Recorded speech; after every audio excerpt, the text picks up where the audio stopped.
Hey VC, this is Luke with Hot Wax and Cool Vinyl. Welcome back. This is going to be the final of the recent purchase installments from over the summer. Again, although I bought quite a few albums, they numbered in the hundreds. Most of them were, common fare albums, nothing that is so awe-inspiring that I wanted to show it. But I chose about 40 of them that I wanted to show you and share with you guys. So let's start. This one I actually picked up from the Salvation Army about 3, maybe 4 weeks ago. And I was just happened to be there, and it's Benny Goodman, and it's the King of Swing, and this is cool because it is on Philips, and it is a Dutch import on Applause Records. Really good condition, both cover and vinyl. And I don't have a lot of Benny Goodman. Most of the stuff I have from Goodman is his more popular stuff, and this is certainly fits in that category. I do tend to think that he's a little bit better musician than people give him credit for, and I think they kind of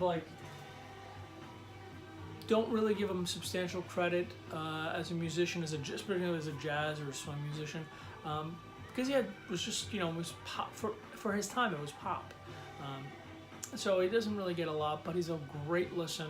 If you don't have any Benny Goodman, they're so inexpensive, and you can find them practically anywhere. I just throw it on the turntable and give it a listen. Let me know what you think. I mean, I could be completely wrong, but I think he's actually pretty talented. Up next is a record I already had. It's an upgrade for me. It's Sarah Vaughan. Sings the songs from hit shows. This is incredibly good condition. Still in shrink. Very solid cover, very solid vinyl. This was a purchase again from last week at the Elephant's Trunk, along with that Miles and that other Sarah Wilson and Sarah Vaughan and Nancy Wilson that I showed.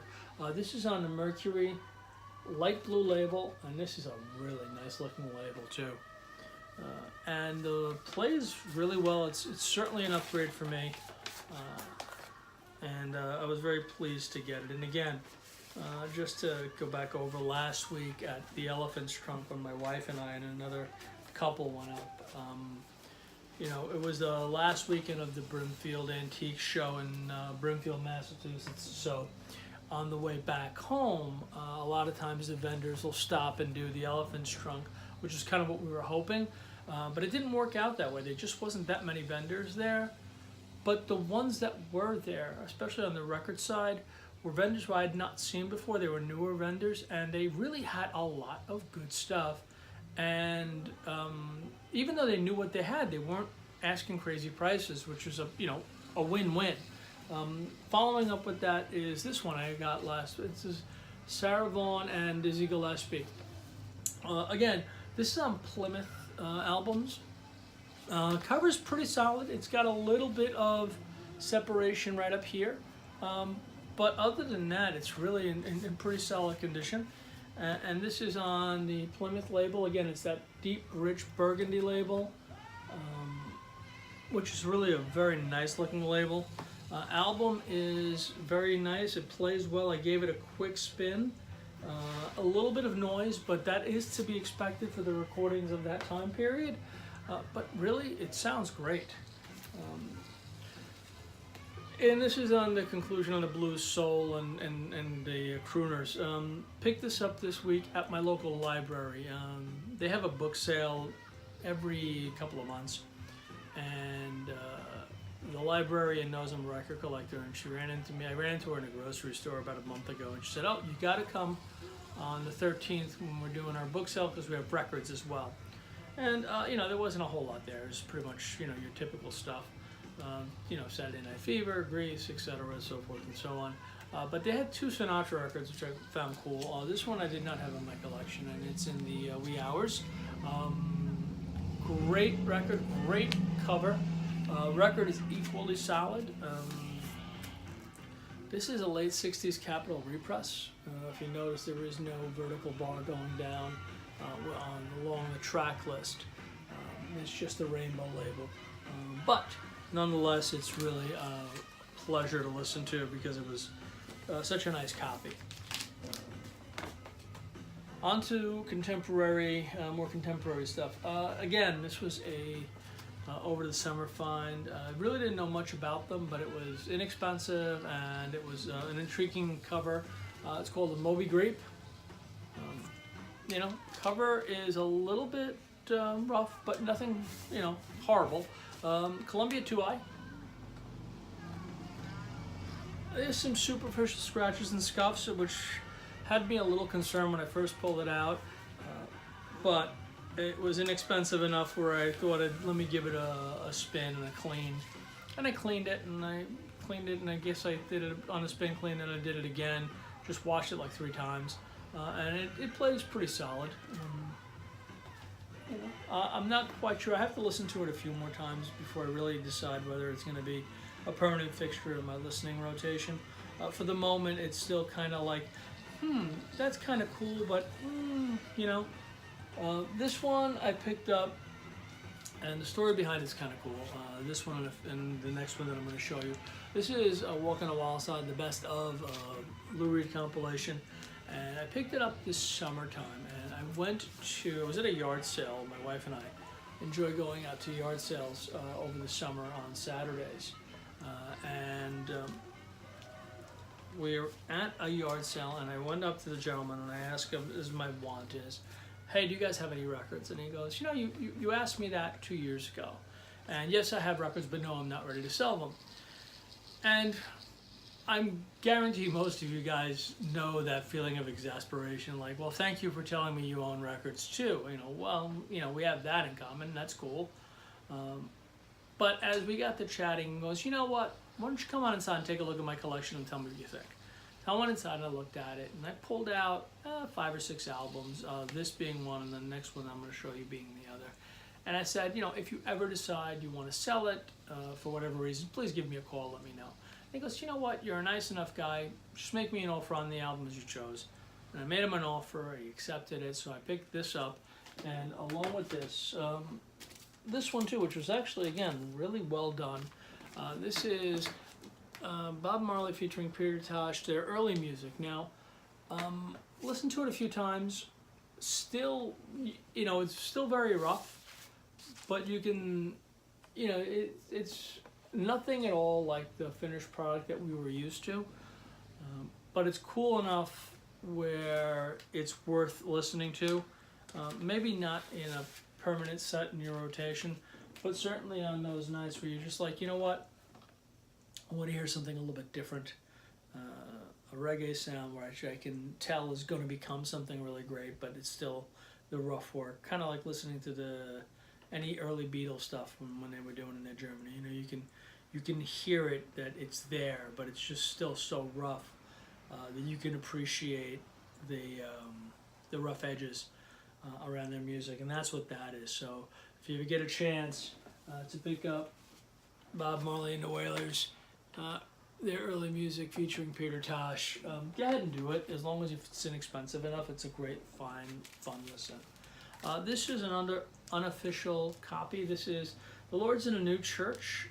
This is a Japanese, I think it's Japanese, it could be North Korean. I'm really not strong enough in the Asian language characters to make a determination, and there really isn't a whole lot of information on Discogs regarding this particular set.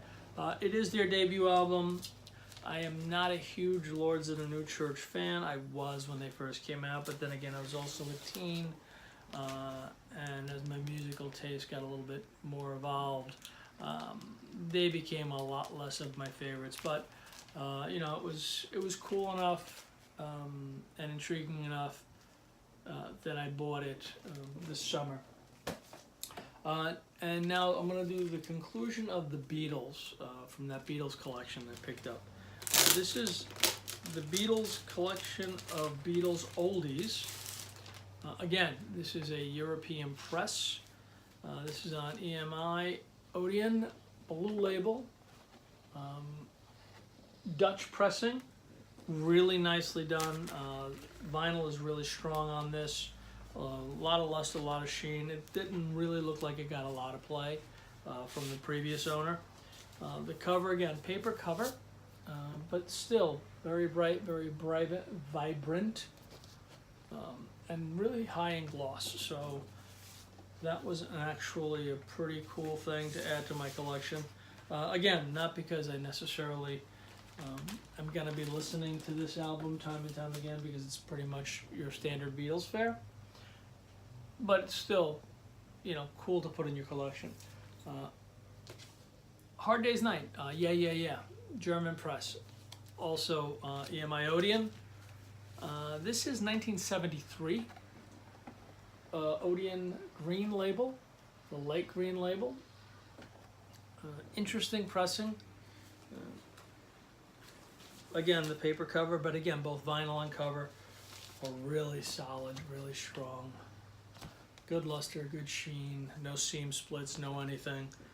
So, although not an exceptionally rare piece, one that was missing from my collection, one that I'm pleased to add to my collection. And in conclusion, the one Stones album I picked up in the Beatles side, and he also, it was Beatles and Stones, but he really didn't have a lot of Stones that I wanted, and he was really, he was very, very expensive on the two collections together. He was pretty expensive on the Beatles collection too, but the Beatles, you guys know, if you pick up Beatles, it's easier to buy, to trade, and to sell Beatles than it is the Stones on a lot of occasions. With the exception of a few Stones albums, this being one of them. This is Exile on Main, 1970 promo copy, really nicely laid out. It's very clean, it plays exceptionally well. It does not have the postcards, unfortunately, but I very rarely see them with the postcards. But again, you know, the album itself plays well. It's good cover, nice luster, nice sheen. And I know it's almost sacrilegious to say, but Exile on Main is one of my least of the favorite Stones albums. I just, you know, I've heard it a number of times, and it's just, I have a hard time getting into it. I just do. I think the Stones are being, I know they were being, you know, adventuresome with this album, and everybody loves it, and I said it's almost sacrilegious to say, but it really is one of my least favorite Stones albums. Nonetheless, although I have a couple of copies of Exile on Main, the promo one caught my eye on this, and so I wound up grabbing it along with that Beatles set, and that's going to wind up in my collection. So that's it.